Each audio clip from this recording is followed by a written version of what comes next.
Before we begin, I want to cover a few housekeeping items. This webcast is designed to be interactive between you and the presenters. The webcast console you are looking at can be completely customized. You can resize or move any of the windows that you have open. If you have any questions during the webcast, you can click on the Q&A widget at the bottom and submit your question. All questions from this webcast will be captured and our speakers will answer throughout the presentation. If you are experiencing any technical difficulties, please visit the webcast help guide by clicking on the question mark icon below the presentation window.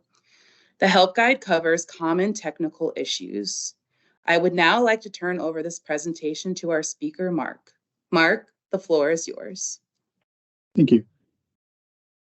Great, so today we'll be talking about intelligent applications, and we'll go through what is an intelligent application, some different ways that we can look at implementing intelligent applications and embedding that into our app ecosystem, some real-world examples of how Insight has helped our customers deliver these significant benefits into their company and sometimes even to their own clients, as well as then what the role of data and AI is and how we can leverage that to drive true intelligence in our applications. So my name is Mark Candelora. I'm a senior manager in our app modernization portfolio team. And we're going to start by looking at intelligent applications and really what they are. So in a nutshell, intelligent applications are the combination of insights within our applications in a highly usable system, right? So we want to take our data and transform that into information that is actionable and allow our users to be able to drive insights that they can then take action, right?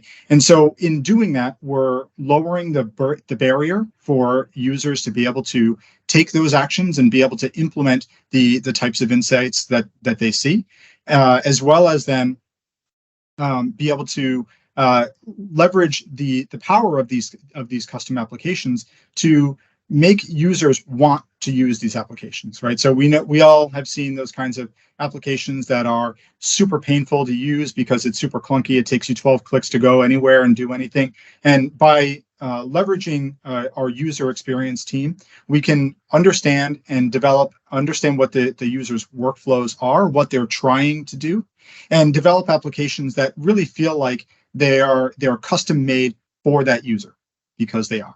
Right, and so that's really where we want to take our intelligent applications and help our organizations, help our customers to drive better outcomes through the delivery of these kinds of applications, infusing data, apps, and UX together.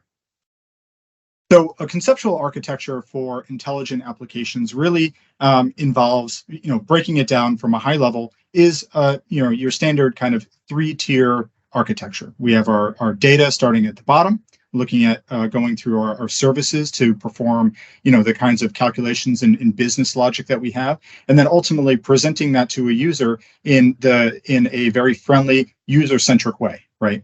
In the way that the user wants to see the information, ideally. And so we're going to start at the data tier. That tends to be the most important, and frankly, to be quite honest, some of the most difficult things to accomplish are at this data tier. So we can break our data tier up into 3 primary areas or 3, sort of models, warehouses, whatever you want to call it, where on the very left here, we have our source data. And so often that source data is from other relational databases or, flat files, might be from other kinds of external systems that from the application that we have and that we're developing in.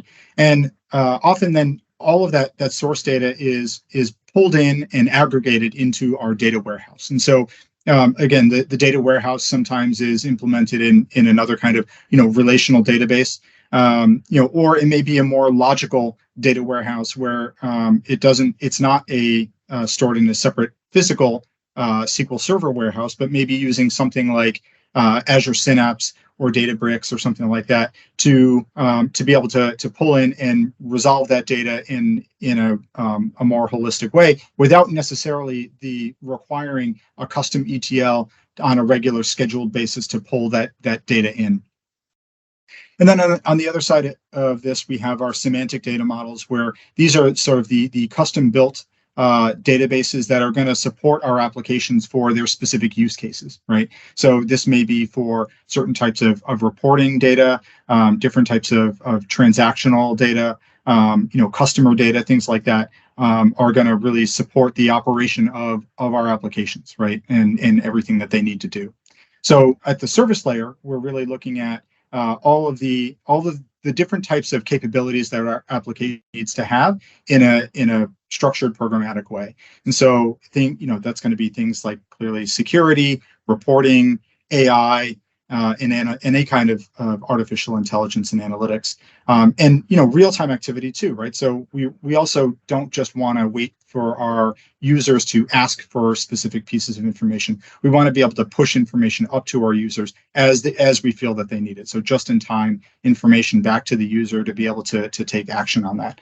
And then integration services as well, right? So we want our applications to be able to tie together multiple disparate systems and be able to, when a user takes action, be able to reflect that activity in these various systems, be they, custom developed by our application team or through a SaaS or COTS application, commercial off-the-shelf application. That will then reflect that data elsewhere in the business as well.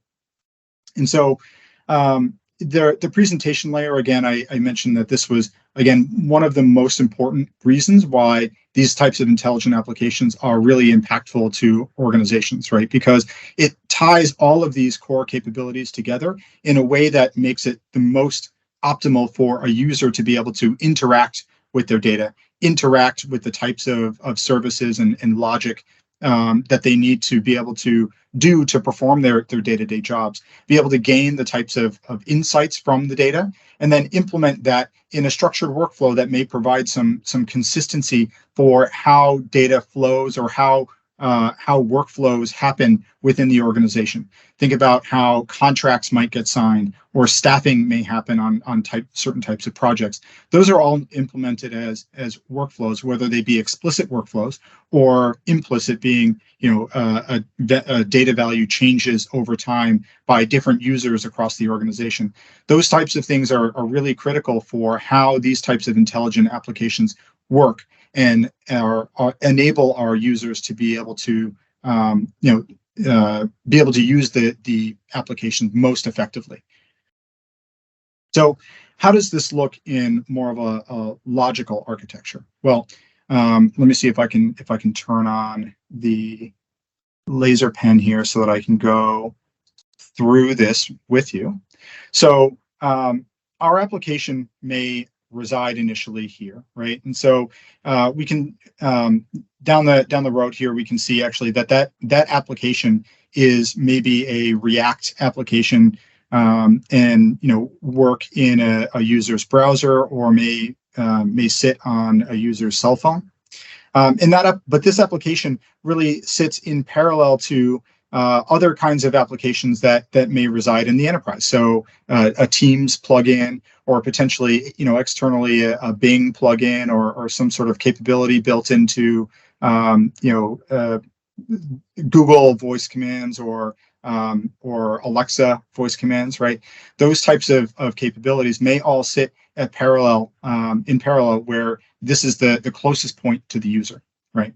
Now, within our application, that application may go through some of the different security layers before they actually get to the back end of our application. So things like the security through Azure Front Door, some sort of authentication mechanism through Azure Active Directory or Google Auth, things like that. API management, where we're looking at the performance monitoring and the kinds of observability and security features that we want to apply across the board, across our applications. And here you can see that initially it's showing that it hits the front end here, and really this is just reflecting that there is a kind of a service on the back end that serves up your UI, and whether that be rendered by the server or just serving up files, JavaScript files, and things like that run on the browser. makes no real difference in this kind of scenario. But ultimately, the application is brokered by this. I'm sorry, the API calls are brokered by this application, which ultimately then come into our service layer here. So you can see that our service layer in this case might be implemented through some different types of technologies. In this case, Java, Python, and or .NET. In this case, we also have a Azure function application that might be performing some real-time calculations on some of our data or things like that. And then ultimately, these applications may reach into our semantic kernel. Now, semantic kernel is a relatively new capability within Microsoft developed capability that can help aggregate and orchestrate activities and use cases across different AI services. So in this case, our semantic kernel can reach out to Azure Open API, can use Azure ML or other kinds of AI services to implement different use cases, right? And so in this case, the semantic kernel really helps to orchestrate that and make it lower the burden on the application developers to use these different kinds of services within their application. And then the next layer here you can see is kind of our in this case, a lot of our standard data services, Cosmos DB, maybe a relational database with Postgres, Redis, Azure Storage, things like that. And so this kind of a logical architecture, you can definitely see how that conceptual architecture that I showed a second ago is really, is brought into much more fine-grained detail in something like this, where we have different services that are called out using different kinds of technologies, not even necessarily the same technology.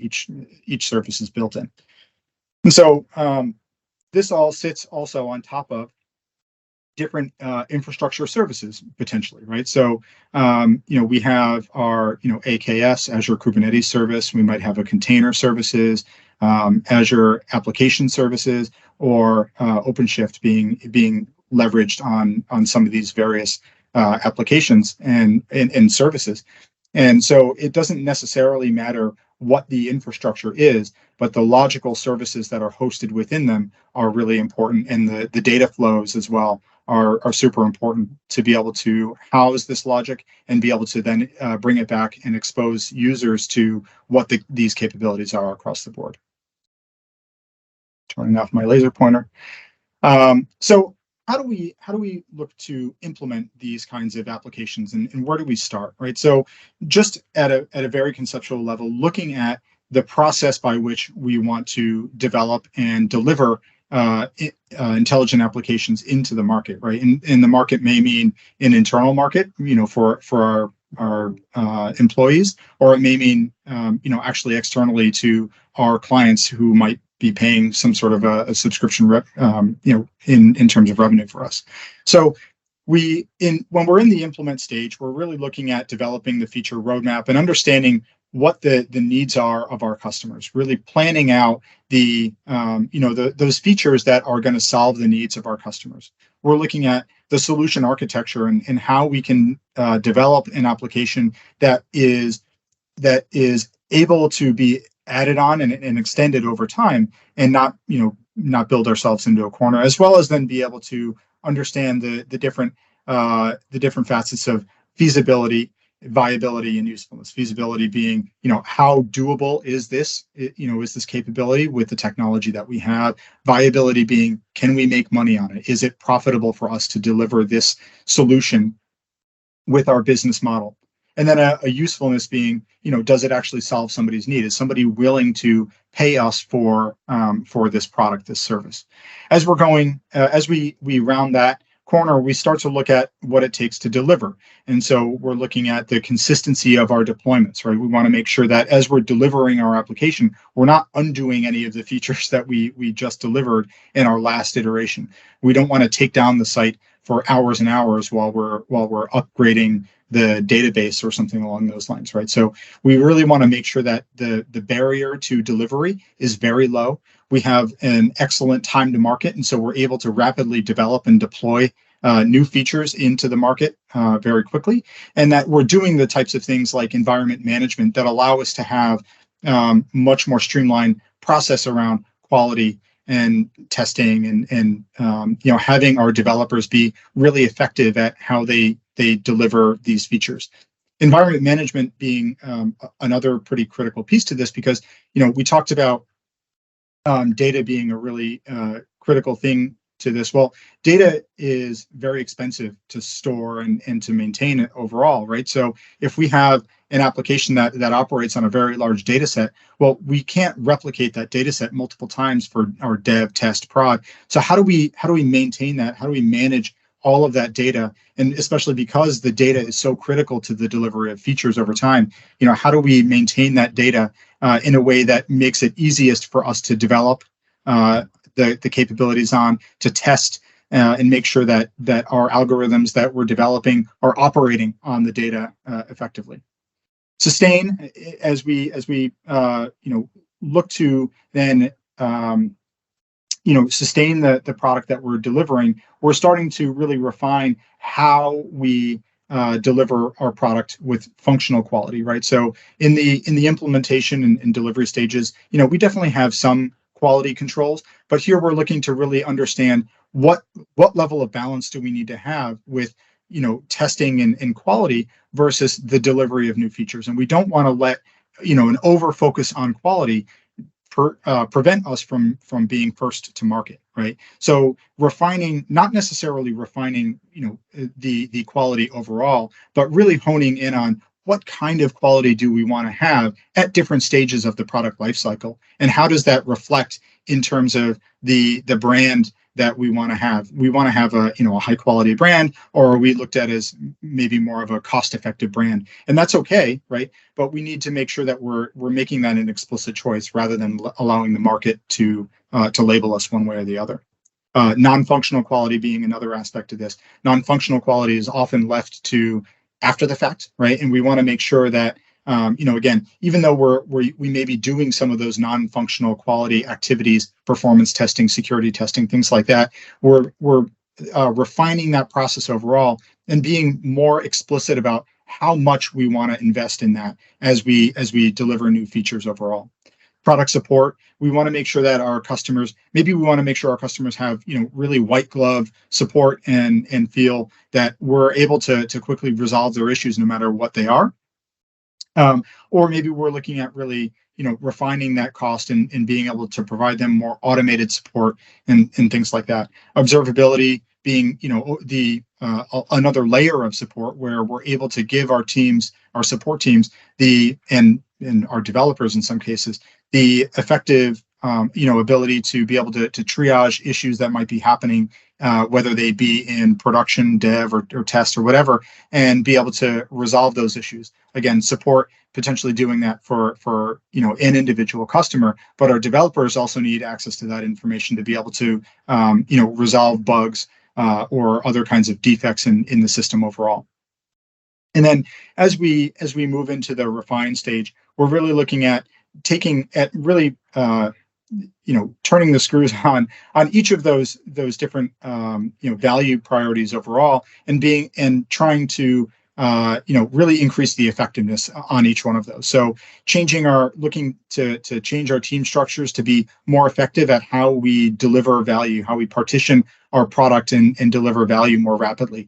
Increasing the developer experience and making sure that our developers have reduced toil in terms of the way that they deliver their application, and making sure that they can really focus on one domain and do that thing really well. And so in some cases that may be solving some sort of a business problem or domain problem. And in other cases, that may be building tools for other developers to then leverage. And so, increasing that developer experience can often be a critical factor to making sure that we maintain our edge and our competitive advantage over our customers. Cost accountability, making it much easier for our developers and our application teams to be able to see what the cost is the cost will be for individual changes that they make in the application. So if they're looking to, add new lines of logging, well, maybe that logging will create a lot of noise in our log provider and actually spike the cost. And so being able to show them and give them some sort of a forecast on what the cost may look like if they deploy a certain feature into production is a really critical factor to, again, just making sure that we're making some of these concerns that often are left to an operations team or a support team. We're driving that accountability across the entire organization. And then innovation, making sure that, again, we're understanding where we want to drive competitive advantage and really invest there. Focus a lot of our planning efforts around those kinds of activities and sponsor the types of events and activities that will enable our teams to be innovative, right? And so innovation is much more of a culture that happens over time. And so we want to make sure that we're doing the kind of top-down planning that are going to drive the results in the areas that we want, but we also then need to be able to cultivate our teams to be able to be innovative. So in talking about adoption of artificial intelligence, a lot of, I think, what has shown some light bulb moments in some of the conversations that we had is categorizing the adoption of AI into two different buckets, right? Doing versus using AI. So we'll start with doing. Doing AI is a process that can be quite expensive, right? It requires large, really well-defined, well-catered and curated data sets, having a large staff of highly skilled teammates, be they data scientists and data architects, things like that, and really looking to drive a center of excellence around the development of these kinds of artificial intelligence capabilities, right? And the development process is very non-deterministic, right? So you can invest in these kinds of capabilities and really see low returns on those until all of a sudden you see a huge spike in returns. And so it can be quite challenging to develop these kinds of capabilities over time. And so you want to make sure that if you're going to be choosing to do AI in a certain area, that's really something that is going to be worth it for you to invest in. The other bucket, the flip side of the coin here is using AI. And so using AI, we're looking to leverage these kinds of pre-trained models and embed them in our applications as a feature. So, a la Microsoft Copilot or, other models like that, where they are already pre-trained. They are a service that then can be offered and leased out to organizations that want to take advantage of those capabilities and embed them in their products and augment them with maybe custom data sets or things like that. And so that then allows organizations to really take advantage of these pre-developed applications, these pre-developed AIs that they can use for different use cases that they may have. And so we're seeing actually in this example, we're seeing the democratization, if I can say that word, of AI across a lot of different use cases, a lot of different industries where AI may have previously been untouchable for some of the organizations. So let's dive into what kinds of intelligence there is. If we're looking at intelligent applications, how isn't the intelligence implemented, right? To start looking at the left side of the screen here, all of these kinds of intelligence really require kind of three standard inputs, right? It requires an understanding of the domain itself. So if you're in healthcare, it requires a really good understanding of even healthcare isn't necessarily enough. Maybe a certain type of oncology or a certain type of specialization within that healthcare domain, right? It requires curated data sets, and so and in some cases a really large amount of curated data sets. The data sets need to be very high quality, and so in a lot of cases, and so having this kind of input is tends to be very critical to the development of intelligent applications. Again, hopefully I'm not repeating myself too much. And then the people to do the data analysis, right?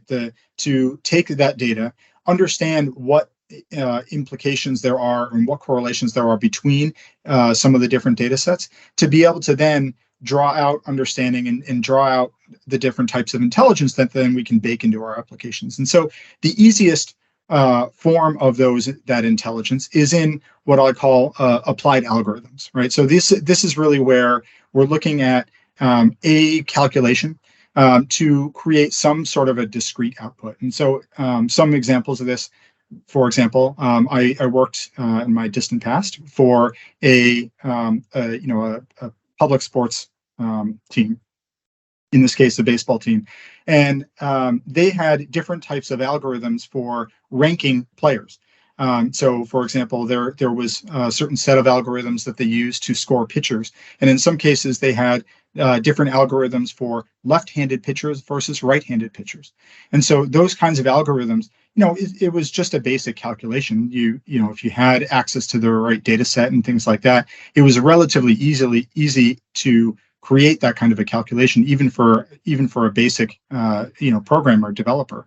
But it really required a significant amount of understanding of the domain and of the sport and how pitchers pitch to be able to create that algorithm.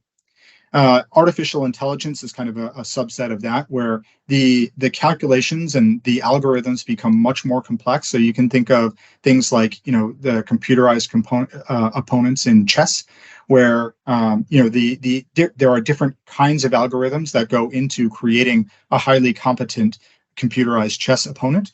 But at the end of the day, they're an order of magnitude more complex than the kinds of applied algorithms that we see, right? Machine learning is a subset of artificial intelligence, where we're taking these very complex machine algorithms and applying them to very large amounts of data, and asking that machine learning algorithm to produce a model, which is a set of complex decisions that ultimately result in, given some discrete input, it provides a discrete output. And so some of that can be things like categorization outputs or regression outputs, where categorization is it A or is it B or is it C, and regression being, give me a number between 1 and 100 based on the input, right? And so different applications of that may be things like categorizing email spam detection, right? Maybe predicting machine failure, right? So you have manufacturing line and you're tracking telemetry coming off the machine. Maybe you're applying machine learning to be able to understand when that machine is likely to fail next, so that you can bring in some maintenance before that happens, and you have downtime on that line. Deep learning is a specialization within machine learning that leverages neural networks to actually in the similar way that the human brain works, to implement this kind of machine learning. And so it requires really large data sets, but it can do much more complex applications than your standard machine learning algorithms will do. So maybe those are things like doing inference in or pattern recognition in images, or other similarly complex things.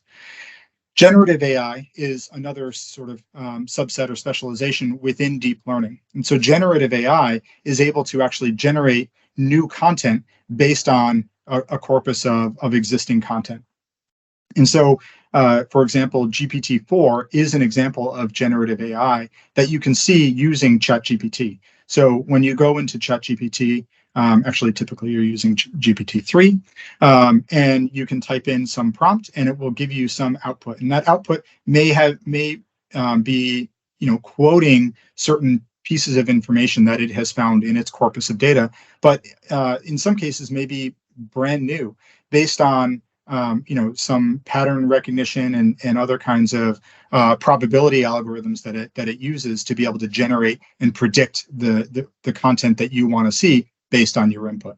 So as we go through those from the outermost layer, which tends to be the simplest, right, to understand, to implement, all the way to that deepest layer of generative AI, these algorithms really get much more adaptable, right? So, the types of applied algorithms that I was talking about earlier, you couldn't use the same algorithm for left-handed pitchers as you could for right-handed pitchers, and certainly not for different other positions on the field, right?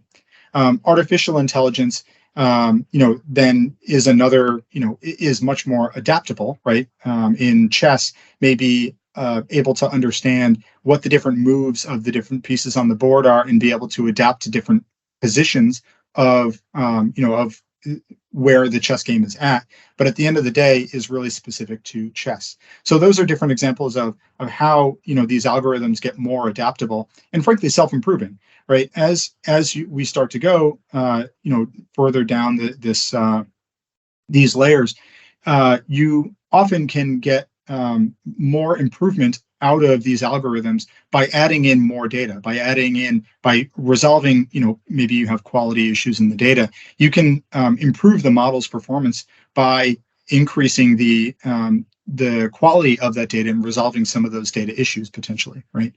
And that actually then gets into the more better data. Each of these types of intelligence then require more and more data to be able to operate effectively. Complexity, those last few bullet points probably summarize that pretty well, but the complexity gets orders of magnitude more complex with each layer that you go down. One of I think the biggest impacts with choosing, something like a generative AI model is that it is less explainable. And even the data scientists and, the brilliant minds that have gone into decades of brilliant minds have gone into creating generative AI. They will tell you that it's nearly impossible to be able to reverse engineer why a generative AI model, maybe ChatGPT, GPT-4, may have provided some output based on a certain input.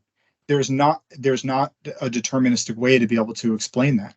And so different features, if you look at different algorithms within machine learning, there are features within certain algorithms in machine learning that will actually be able to output some different metrics and be able to help explain why there was a certain result that happened. So it may be able to tell you the importance of certain features in the data set that it was using to then be able to provide some output. And it may even be able to tell you what it sees as the error margin of how realistic is how accurate likely is that output based on what it sees from the data, right? So and then the last thing here, just in terms of cost, costliness of these models, the outermost model, the outermost type of intelligence here is many orders of magnitude simpler than generative AI. So you can run applied algorithms on a simple calculator. You don't even need a laptop, for example, right? Whereas machine learning may be able to run on a laptop. Generative AI typically will not run on a laptop. Needs an entire data center, maybe multiple data centers, to be able to operate effectively. And so you can see that reflected in how the cost structure happens and how easy it is to implement, deploy, that kind of thing. And so, selecting the appropriate level of algorithm for your use case can be really important if you're the type of intelligence, the type of feature that you're going to be using is really going to be used a whole lot. So how does Insight try to help our customers with these different use cases? Well, generally with generative AI, they tend to boil down into three primary use cases: finding data, summarizing data, the existing input into some condensed piece of information that makes it more readable for humans to read, and generating new content. So taking things like some input and outputting some block of code that may that a developer then can just take, validate how accurate that code is, and implement it within their application rather than having to type out that new code from scratch. And so, the way that we, skipping over into how we measure the effectiveness of these use cases in these applications is looking at it in terms of the additional value that we're bringing to the organization. So rather than looking at it in terms of cost reduction, which is certainly one way to do it, and it's the most tangible or measurable, probably, right? We really want to make sure that we're looking at the usefulness of these applications in terms of the value that they bring. So in this example here, we're looking at before and after GPT and being able to create a marketing campaign around the inventory of a store. So in this scenario here, it's, we're asking probably a chat GPT like interface, what products in our store haven't sold in over a year. And then be able to create a marketing campaign that helps to try to increase the sales of those bikes. Now, if we look at the different metrics that we have here, time, resources, cost, in all of these cases, it may be that this takes, creating this kind of an email campaign may be less costly, may be delivered faster. And ultimately what that does is reduce the toil of those teammates who are looking to create this kind of a campaign, rather than just saying, oh, now I need fewer of these people. We're able to say, look, in implementing this kind of a campaign, now I'm enabling my teammates to make that campaign even more successful. They can go and curate the data better. They can make sure that they're paying more attention to the data that we're receiving as part of that marketing campaign to make sure that we're improving future campaigns. And so we're looking to really drive the story from, sure, cost reduction is always going to be part of this, but ultimately the improved value that we want to make sure that we're delivering, both by enabling our teammates to focus on higher value operations and activities, but also then in terms of being able to be more consistent about how we deliver some of these use cases, some of these features. So some sample use cases across various industries that we have here: retail, manufacturing, healthcare. And we've helped clients in all of these different industries deliver very similar use cases, and we're going to take you through some of them right now. So in the first one here, we're looking at a healthcare organization. We actually, Insight submitted a hackathon entry into this healthcare organization's hackathon that they were sponsoring, and this was an application that helped to streamline the diagnosis and the prescribing medications for hypertension. So hypertension is a malady that is quite complex to diagnose and treat, because there are so many different types of drugs out there, and there's a lot of different types of hypertension, a lot of different causes of hypertension.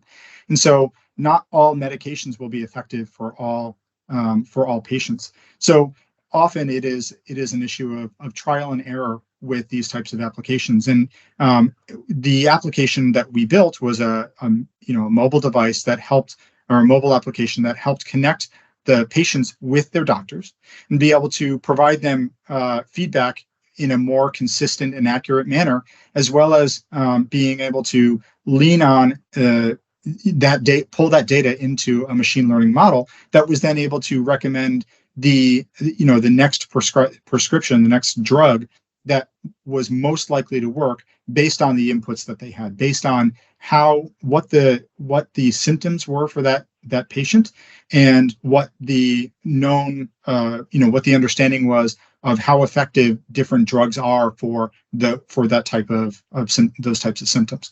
And so this helps to reduce the bias that might be in prescribers prescribing. Now, if you're a doctor, please don't get insulted by that. That's an understanding that no doctor can have perfect understanding of how every drug is performing, right? In reality, everyone has their own understanding based on their own experience, and so that's what we've seen in the past, is that, and that's actually one of the major complexities in prescribing for hypertension is that every doctor is going to have typically some set of preferred drugs because that's what they've had success with in the past, rather than being able to match the symptoms to, and potentially diagnosing the root cause of hypertension to what the prescription drug should be.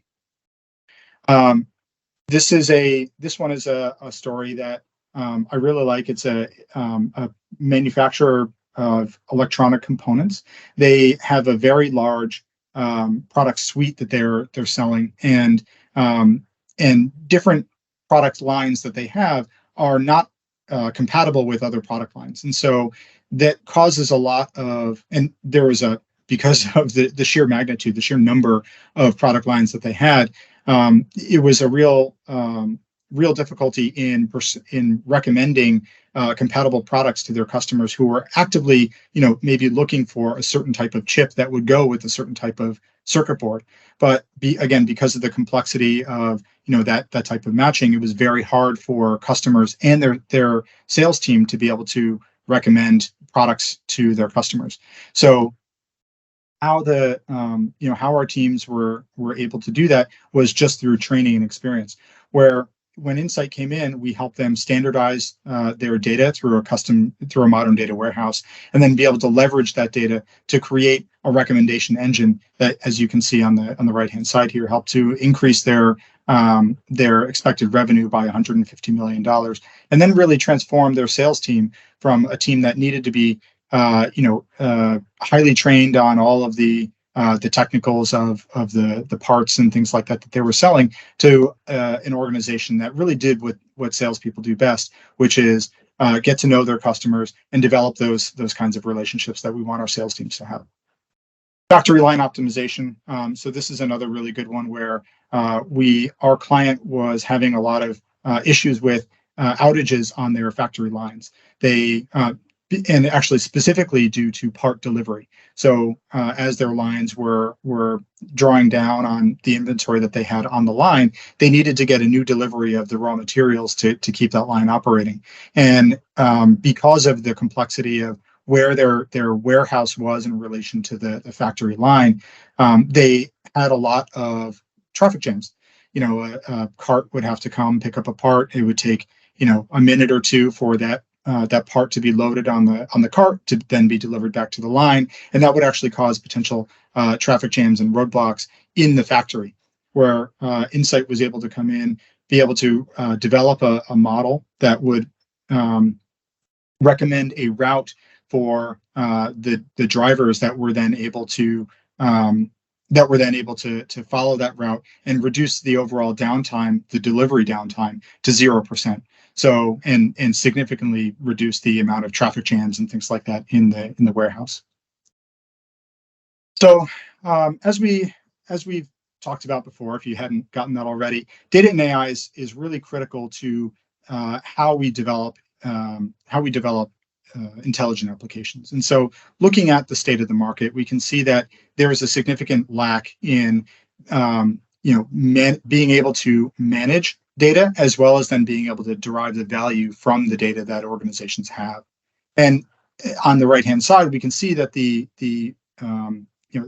requirements to be able to use AI, which is very heavily dependent on data, is really significantly increasing. And so those three sort of statistics combine to create an environment that is really challenging for organizational leaders to deal with. Lack of data, lack of insights in their data, and have a significant need for that data. So how do we look to resolve that, right? So we can also see that just to further refine on that, how that looks, how AI and generative AI adoption looks within the different market segments. And so you can see that technology, consulting, teaching, and even healthcare are really in dire need of being able to leverage generative AI to help offset costs and be able to deliver increased results.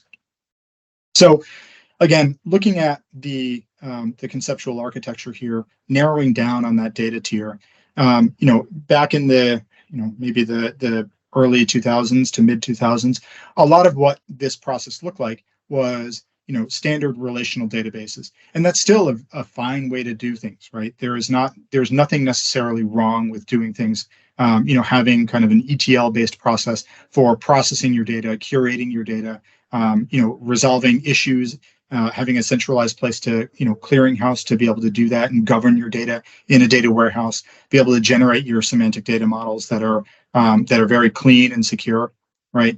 But as we move forward, new tools are coming about that allow our organizations to take advantage of and be able to create a data center of excellence, right? And so what this actually does, this is called, data fabric, right, is the sort of domain here. And there's really kind of four pillars for being able to take advantage of this kind of technology. And so the first here is governance, being able to improve and understand the lineage of your data, classifying your data, improving the quality and security of your data, right? And this isn't necessarily a center where we're not telling our line of business owners and our application owners or data owners that they must do these things, or that we're taking the power away from you and we're going to do these things. This is an enabling framework that gets created by using this kind of a technology, right?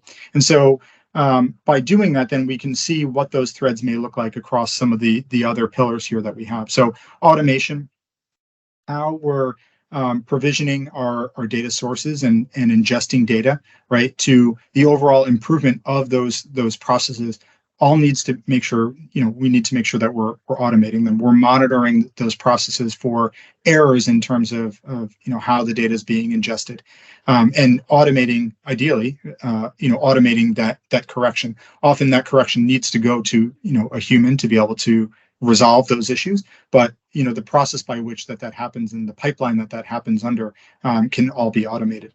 Federation is a really critical piece to this. So having really tight control over the sources and having strong ownership of those data sources is a really critical component to this. So when you have an application that is a financial application, that finance team owns and curates that data to make it much more effective for the rest of the organization. And so there's a lot of onus put on those teams to be able to curate that data and resolve issues, that kind of thing, all through this, again, this governance framework that's being created, right? And so the governance framework, back over to that really quick, because it is so widespread, it has all of these different stakeholders that have a say in how the framework is created, and that framework needs to be able to support those teams rather than browbeating them or it's a please use this rather than a thou shalt do this, right? And then the last piece here is self-service. So enabling the different applications to be able to connect to those data sources as they are able, right? As their security qualifications allow them to connect to those data sources, they can then provision new data sources and be able to take advantage of calculations and things like that are already existing in the data that are agreed to by the entire organization for how costs might get attributed or how revenue is allocated to different parts of the org, that kind of thing.